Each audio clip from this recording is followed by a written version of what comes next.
अस्सलाम वालेकुम। Sports round up में आपको खुशामदीद कहेंगे और मैं हूं आपके साथ कनीस फातिमा। हम पाकिस्तान और इंडिया के दरमियान जो मैच हुआ है उसको तो डिस्कस करेंगे, ऑल दो कहीं ना कहीं पाकिस्तानी टीम में बहुत सी खामियां मौजूद हैं, उन पर भी डिस्कशन करेंगे और फ्लॉस जिनकी वजह से पाकिस्तानी टीम जो है वो कल का मैच हारी, क्यों हारी इसके ऊपर तो डिटेल डिस्कशन होगी ही। लेकिन साथ ही साथ कल हमने एक चीज़ देखी, हम लोगों ने देखा कि वहाँ पर जिस तरह से आउट दिया गया और जिस तरह से जो कि आउट बनता नहीं था वो हम लोग देखेंगे।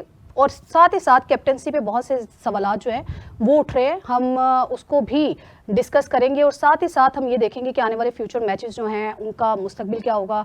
और फिर जो ये कहा जा रहा है कि 2 मैचेस पाकिस्तान अगर जीत जाता है तो वो फाइनल तक रसाई उसकी मुमकिन हो सकती है, तो क्या फाइनल में पाक भारत टाकरा फिर से होगा और अगर होगा तो किन चीज़ों को नहीं दोहराना चाहिए, इस पर भी हम बात करेंगे। तो जिस तरह से हम लोगों ने देखा कि कल का मैच हुआ उसको डिस्कस करने के लिए हमारे साथ मोहम्मद मोहसिन साहब मौजूद हैं, अली अहमद साहब मौजूद हैं और हाफिज़ इमरान साहब भी हमारे साथ मौजूद हैं। अच्छा हाफिज़ साहब, मैच रेफरी वो है जिसने आउट दिए थे, उसने फ़खर को गलत आउट दिया ये कहा जा रहा है और इसको डिस्कस किया जा रहा है। और हमने वो विजुअल्स देखे बाकायदा तौर पे, जब थर्ड एम्पायर से कहा गया कि आप इसको देखिए और इसके ऊपर रिव्यू दीजिए, फिर भी इतना गलत फैसला। देखिए, एक बात यह है कि पाकिस्तान के मैच हारने के बाद और 10 ओवर्स में 90 से ज़्यादा रन करने के बाद ये आउट गलत है या दुरुस्त है, ये बेमानी हो जाता है। और जब आप इतनी ख़राब क्रिकेट खेल रहे हो और उसके बाद, सॉरी मैं आपकी बात काट रही हूँ, बेमानी हो जाता है, लेकिन अगर वो आउट ना दिया जाता तो कहीं ना कहीं हम 200 तक तो पहुंच जाते ना। बात तो सुन लेना, मैंने तो अभी बात ही शुरू की है जी। वही अर्ज़ कर रहा हूँ कि बेमानी इस तरीके से हो जाता है कि जो काम फ़खर ने करना था वो कर गया, जो काम फ़खर ने करना था वो 10 ओवर्स में हो गया था, ठीक है। अब बेमानी इसलिए है कि ये नॉन इशू है। जब फ़खर को आउट नहीं दिया जाता था, क्या उस वक्त फ़खर आउट नहीं होता था? उस वक्त भी होता था। तो असल मसला ये है कि अब अगर वो आउट अंपायर ने या थर्ड अंपायर ने दिया है, वो थर्ड अंपायर कौन लगाता है? कौन लगाता है? उनको कंट्रोल कौन करता है? तो करे पाकिस्तान के लोग बात जाके फिर उसके बारे में, ठीक है। उनका तो ये ख्याल है नहीं नहीं ये ऐसे ही हो जाता है। तो लोगों को क्लैरिटी होनी चाहिए उनके दिमागों में कि ये चीज़ें ऑपरेट कहाँ से हो रही हैं, ठीक है। अब आ जाएं उसके आउट के ऊपर। जब आप क्रिकेट खेलते हैं या आप समझते हैं या आप उसका मुताला करते हैं और आप उसकी प्रैक्टिकल में जाते हैं, तो एक बुनियादी चीज़ है कि, और ये जब हम कल लाइव कर रहे थे उस वक्त भी जो फर्स्ट इम्प्रेशन था, लाइव में भी मैंने डिस्कस किया था कि आउट नहीं है। अब मैं विकेट कीपर तो नहीं हूँ, लेकिन जो समझ आती है इतने बरसों के बाद वो यही है कि जब आपके बॉल पर कांटेक्ट होता है, बॉल का पहला कैच करने के लिए, तो आपके हाथ बंद होती है नेचुरली, कुदरती तौर पे, क्योंकि आप बॉल ले रहे हैं। बॉल जब भी आपके हाथ के ऊपर उसने कांटेक्ट करना है तो नेचुरली आपके हाथ बंद होंगे।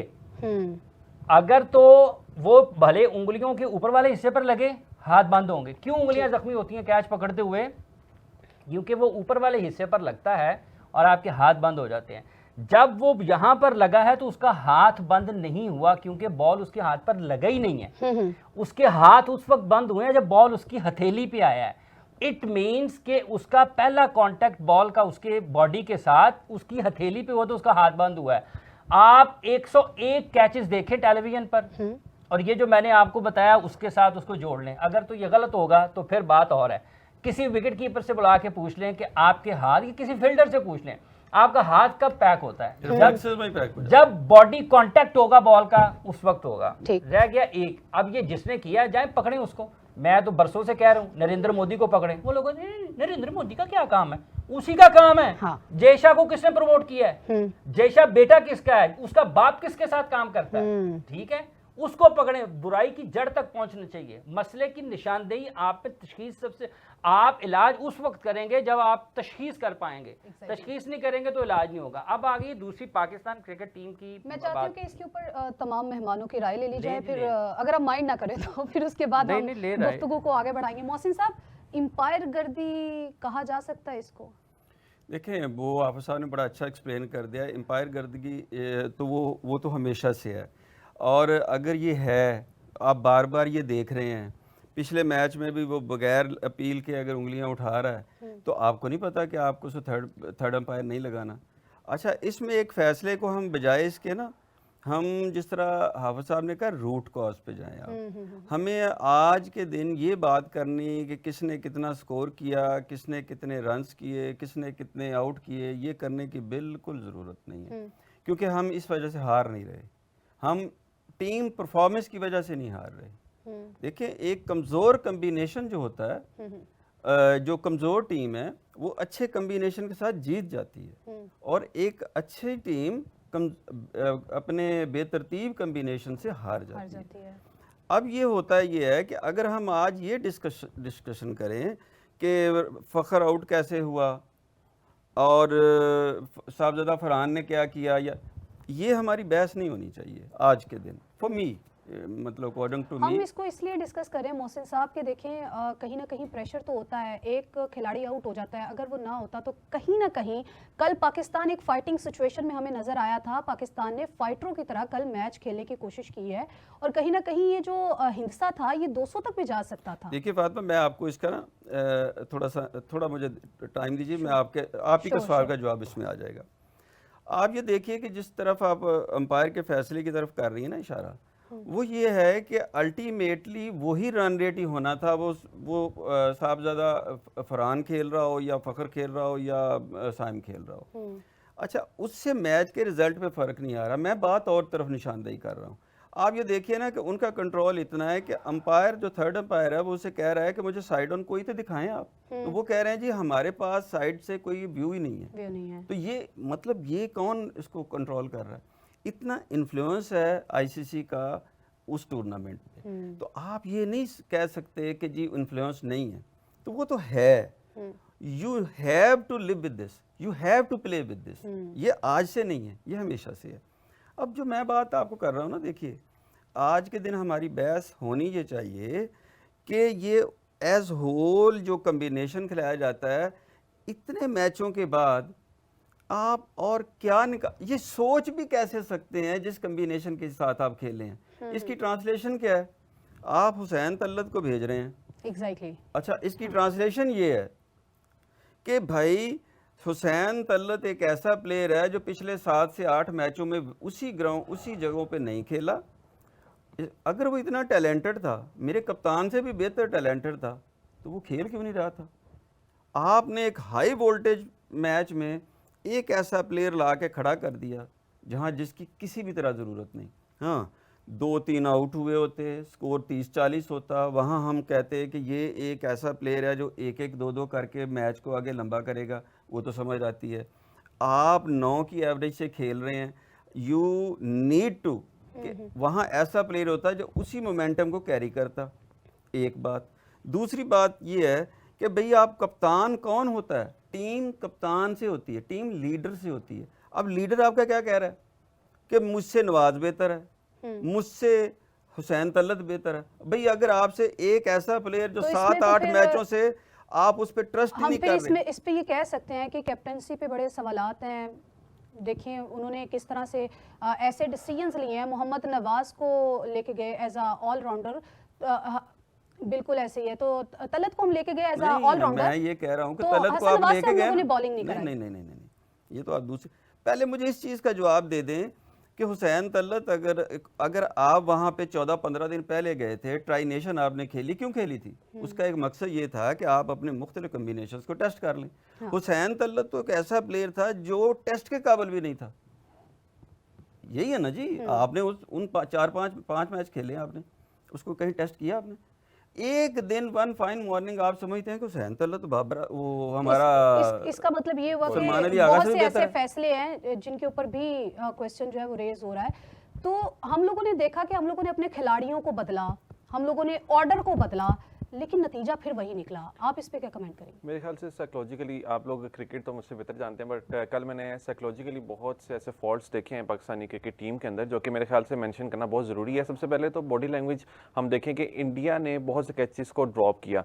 सो एक वैसे ही आपको साइकोलॉजिकल एज मिल जाता है कि जब आपका ओपोनेंट, जो कि इतना स्ट्रॉन्ग ओपोनेंट है, वो कैचेस को ड्रॉप कर रहा है, सो आप उसमें ओपनिंग भी बड़ी ज़बरदस्त कर रहे हैं। फ़खर ने बहुत शानदार आपके लिए ग्राउंड सेट किया, और उसके बाद मैंने आगा की जब कैप्टनसी देखी तो आगा जिस तरह से डॉट्स को प्ले कर रहा है, जिस तरह से बॉल्स को छोड़ रहा है, और ख़ास तौर पे 17th ओवर के अंदर वो डॉट्स को प्ले कर रहा है और वो ये समझ रहा है कि शायद अगली बॉल पे वो कोई ऐसा कमाल कर देगा कि जितने भी डॉट्स उसने खेले हैं वो शायद इसको कंपनसेट कर देगा। तो ऐसा यूजली होता नहीं है। आप ऐसे मैचेस के अंदर रिस्क नहीं लेते डॉट्स खेलने का, नंबर 1। नंबर 2, उसमें मुझे ये फील हुआ साइकोलॉजिकली कि आगा ने अपने माइंड में कहीं ना कहीं बिठा लिया था कि उसने स्ट्राइक को अवॉइड करना है, और इसी वजह से जब आप देखेंगे दोबारा से इनिंग्स को उनकी, तो वो सिंगल लेके बस स्ट्राइक को रोटेट करने के उस मूड में थे।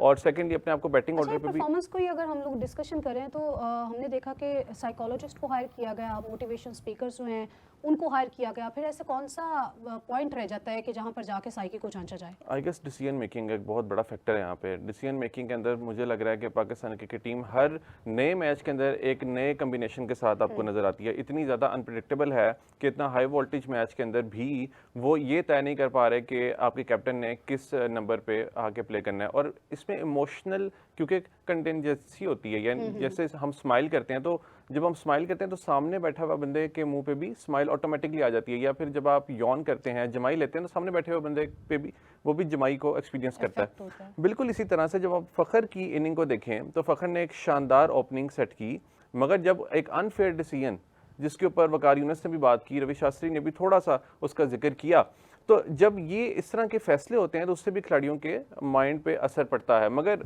अनफॉर्चुनेटली पाकिस्तानी क्रिकेट टीम के अंदर ये चीज़ बहुत ज़्यादा रोल प्ले करती है कि जब एक खिलाड़ी आउट होता है तो दूसरा खिलाड़ी ऑटोमेटिकली साइकोलॉजिकली वैसे कंडीशन हो जाता है, और एक लर्नड हेल्पलेसनेस जिसको हम साइकोलॉजी के अंदर कॉन्सेप्ट कहते हैं कि अब माइंड में आ जाता है कि हम इंडिया के साथ चाहे जो मर्जी कर लें, चाहे हम 170 से अबव स्कोर कर लें, हम जीत नहीं सकते। ये अनफॉर्चुनेटली खिलाड़ियों के माइंड में हिस्ट्री को देखते हुए बन जाता है, और ये साइकोलॉजी ठीक है। ये हमने देखा है कि इंडिया और पाकिस्तान का जब भी मैच होता है तो अक्सर हम लोगों ने पाकिस्तानी टीम को प्रेशर में ही देखा है। अच्छा हाफिज साहब, अभिषेक शर्मा और शुभमन गिल जो है हमारे बॉलर्स, मैं वजह जानना चाहूंगी कि ऐसा क्या है कि उनको टैकल नहीं कर पाते? देखिए, एक वो अच्छी क्रिकेट खेल रहे हैं। हमारे बॉलर हैं कौन? पहला तो सवाल ये है, कौन है बॉलर हमारे?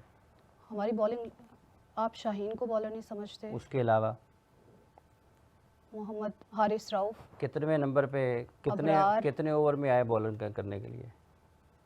चौथे ओवर में। चौथे। पहला ओवर किसने किया? दूसरा ओवर किसने किया? पहला शाहीन ने किया, दूसरा साइम ने। साइम बॉलर है, पार्ट टाइम तो है ना, कहा जा सकता है। तो पार्ट टाइम दूसरा करता है, ठीक है। और आखिरी ओवर उसको बनता था, साइम यूब को देने के चक्कर में थे वो। जब आप क्रिकेट की बुनियाद से हटेंगे ना, फिर आप आएंगे सतही चीज़ों के ऊपर। ये सतही चीज़ें हैं।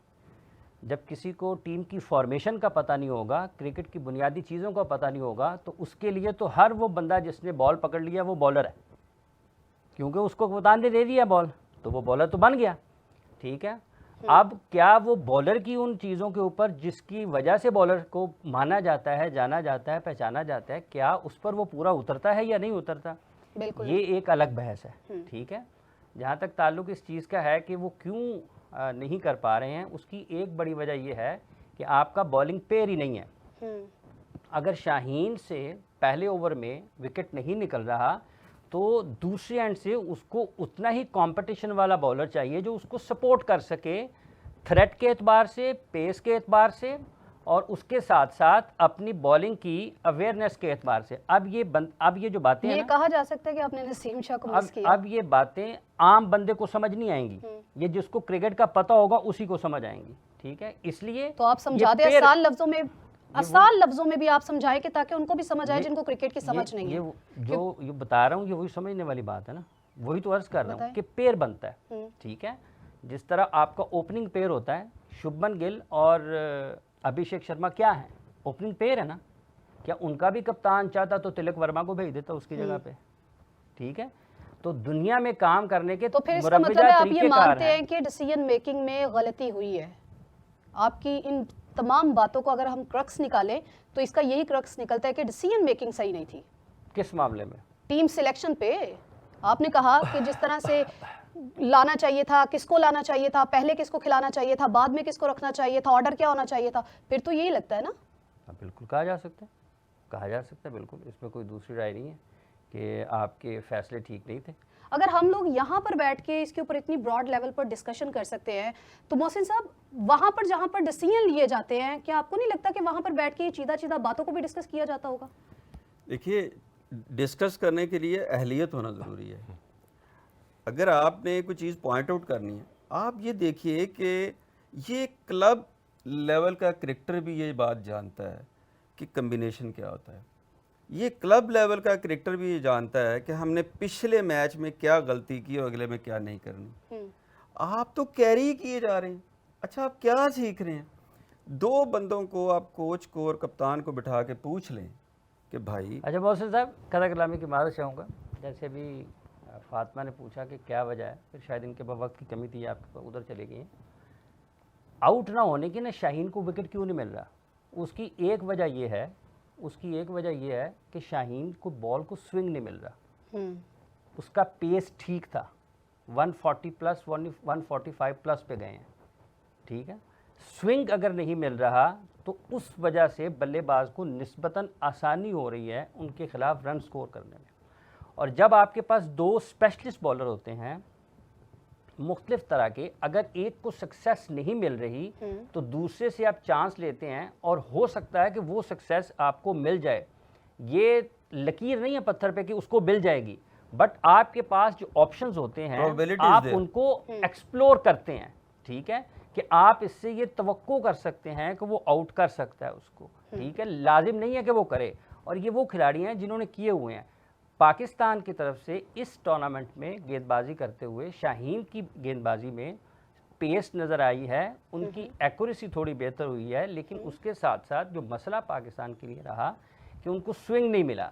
सेकंड, दूसरे एंड से फास्ट बॉलर के साथ फास्ट बॉलर बॉलिंग करता है, उसका एक अलग से माहौल बनता है, और फास्ट बॉलर के साथ अगर कोई स्पिनर बॉल कर रहा है तो उसका कोई अलग से एक माहौल बनता है। तो ये मुख्तलिफ चीज़ें हैं जिनको निगाह में रखना चाहिए और उनके ऊपर बात की जानी चाहिए, ताकि पाकिस्तान को फ़ायदा जो है वो हो। क्रिकेट अच्छी ये खेल रहे हैं, अच्छी खेल सकते हैं, आने वाले दिनों में भी अच्छी खेल लेंगे। अगर कुछ बेहतर खिलाड़ियों के एतबार से, फॉर्मेशन के एतबार से करेंगे, चीज़ें हो सकती हैं बेहतर, लेकिन वक्त लगेगा। हम लोगों ने हारिस के गिर्द एक दायरा क्यों लगा दिया कि इस दायरे के अंदर है कि वो अच्छा खेलेंगे, इस दायरे से बाहर निकलेंगे, या पावर प्ले के अंदर बॉलिंग नहीं कर सकते, उसके बाद वो बॉलिंग कर सकते हैं? शाहीन अफरीदी ओपन क्यों नहीं कर सकता? आप एक्सपर्ट बैठे हैं, आप बताए ना। नहीं, आपको बिठाया इसलिए कि आप जो नाजरीन के दिमागों में भी क्वेश्चंस हैं, आप उनका भी जवाब ये बेईमानी सवाल है। शाहीन अफरीदी, आपने सवाल किया ना, उस पे काउंटर आर्गूमेंट है, शाहीन अफरीदी ओपन क्यों नहीं कर सकता? हर किसी का एक तरीका होता है, हर किसी का, तो फिर हारिस की भी एक्सपर्टी नहीं है, हर किसी का एक तरीका कार होता है, एक एक एक निज़ाम है जिसके तहत ये थोड़ा मेरा दिल करे तो मैं ये कप की जगह पे कैमरा रख दूं, मेरा दिल करे कि मैं कैमरे की जगह पे कप रख दूं। हर किसी का एक अपना काम है, उसको उसका काम होना चाहिए। चलिए ये बता दीजिए कि शाहीन के साथ चीफ सिलेक्टर से पूछें, शाहीन के साथ सेकंड फास्ट बॉलर कौन होना चाहिए? टीम का चीफ सिलेक्टर बताए कि किसको होना चाहिए, और जब मैं बनूंगा मैं रख लूंगा उसको। चलिए मोहसिन साहब, सेम क्वेश्चन फॉर यू। देखिए, हारिस इसलिए नहीं कर सकता कि हर बॉलर का एक स्किल सेट होता है ना, मतलब कोई ऐसा होता है कि जिसने मिडल ऑर्डर में जो प्लेयर खेल रहा होता है उसकी टेक्निक और उसकी स्किल और होती है, जो ओपन पे खेल रहा होता है उसकी और होती है, जो नया गेंद करता है वो एक डिफरेंट बॉलर होता है, जो पुराना करता है वो एक डिफरेंट बॉलर होता है। तो इसलिए होना ये चाहिए टेक्निकली, मतलब ये एक किसी भी बॉलर के, फास्ट बॉलर के, स्पेशली जो 140 अच्छा, करता हो। मोहसिन साहब, वकार यूनुस ने कब नया बॉल शुरू किया था? उससे वो कोई आम इंसान था? हाँ, नहीं, बिल्कुल आम नहीं था। आम नहीं था ना? कब आके उसने नया बॉल शुरू किया था, और उसकी मौजूदगी में नया बॉल कौन से दो बॉलर करते थे? ठीक कह रहे हैं वो। देखिए हम गुफ्तगू को आगे मैं बढ़ाता हूँ, मैं हाँ, ये टेक्निकल हो गई। अच्छा, मैं आपको बताता हूँ। देखिए, आज की मैं फिर वही बात कर रहा हूँ, मेरी बात को ज़रा आप सुनिएगा।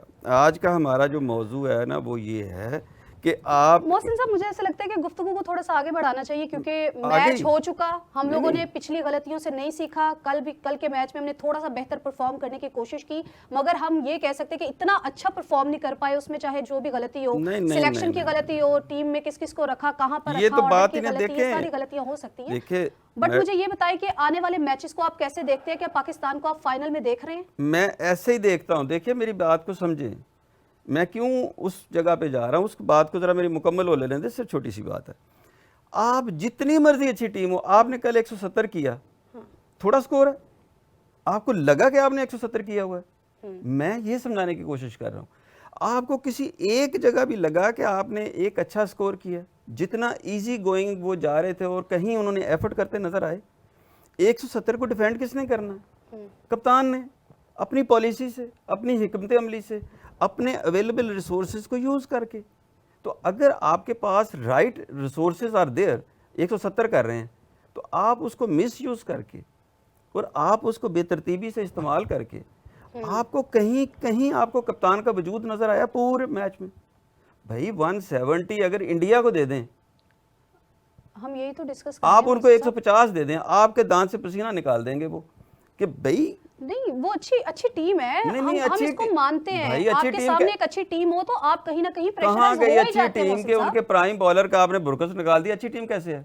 कि आपके ने मतलब देखिए, चीज़ों को उस तरह देखिए, सोचना सीखिए, देखना सीखिए, एनालिसिस करना सीखिए। मैं ये कह रहा हूँ कि बुमराह नंबर 1 बॉलर है, आपने तबाही मचा दी उसकी, 45 रन आपने कर दिए। वही बॉलर जो दुनिया को डराया हुआ है कुलदीप यादव ने, आपने उसको रख रख के छक्के मारे हैं। अक्षर पटेल आपने उसको धोया। आप मुझे बताइए, और आउट आप किससे हो रहे हैं? दुबे से, जो बॉलर ही नहीं है।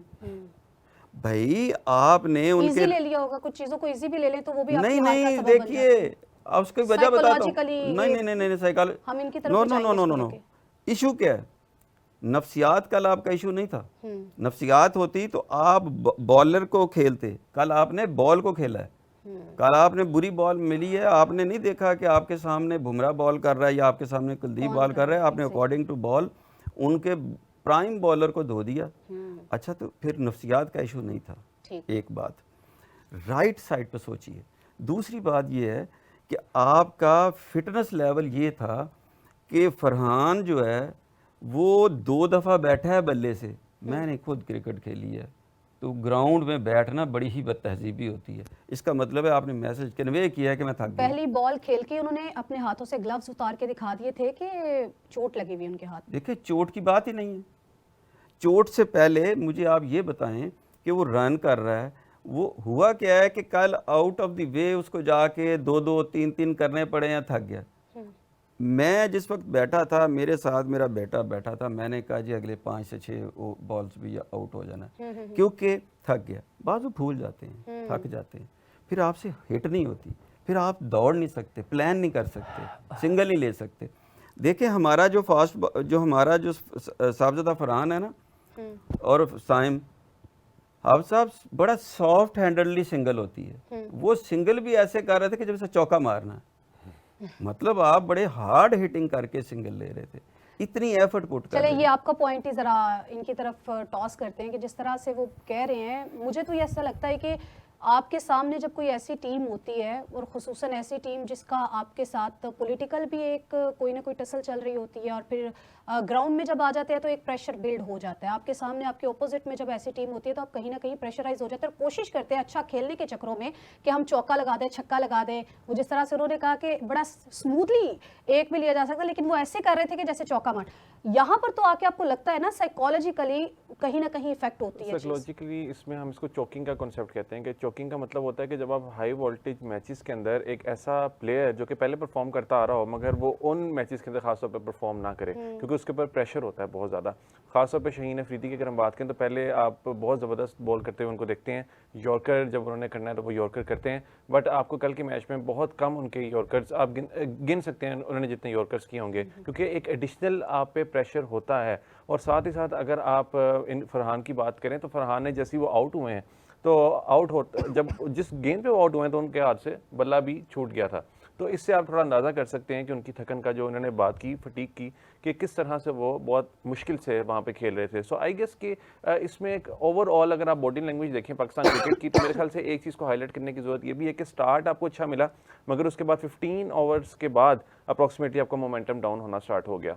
सो जब आप देख रहे हैं, आप 200 अबव, हम सब के माइंड में था कि 200 अबव कम से कम होना चाहिए जब आपको स्टार्ट इतना अच्छा मिला है, बट आपने उसको बामुश्किल, आप वो भी फ़हीम की वजह से 8 गेंदों पे उसने 20 किया है, उसकी वजह से आप 170 से अबव पहुँचे। वो भी होता नज़र नहीं आ रहा था जिस तरह से मोमेंटम डाउन हुआ है, और वो साइकोलॉजिकली ही डाउन हुआ है मेरे हिसाब से, क्योंकि आप समझे कि शायद आपने स्टार्ट बहुत अच्छा ले लिया है और अब आपके लिए बहुत इजी गोइंग होगा, बट जैसे ही आपकी विकेट्स गिरना स्टार्ट हुई हैं, सो आपका वहाँ पे फोकस ये रहा कि शायद ओडीआई मैच है और हमने बस अपनी विकेट को संभाल के रखना है। और 19th ओवर के अंदर भी आगा अपनी विकेट को संभालने की कोशिश कर रहे थे इंस्टेड ऑफ के वो कोई बड़ा शॉट खेले। अच्छा, फिटनेस का भी हाफिज साहब एक एलिमेंट आ जाता है, दूसरा साइकोलॉजिकल इफेक्ट भी होता है।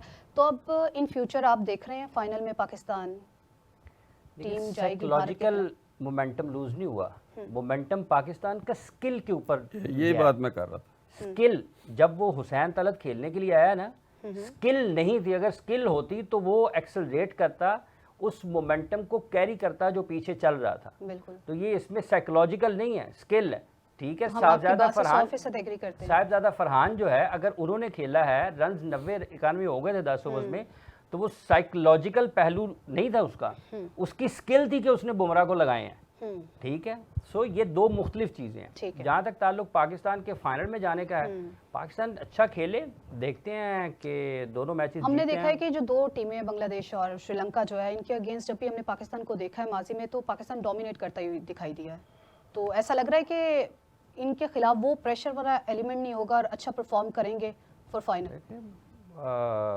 देखें क्या बनता है। अगर पाकिस्तान ने यूएई और ओमान के ख़िलाफ़ खेलकर खुश होना है, तो फिर तो हो सकता है कि बांग्लादेश और श्रीलंका के ख़िलाफ़ भी दबाव आ जाए और ये उस दबाव का वो मुकाबला कर लें।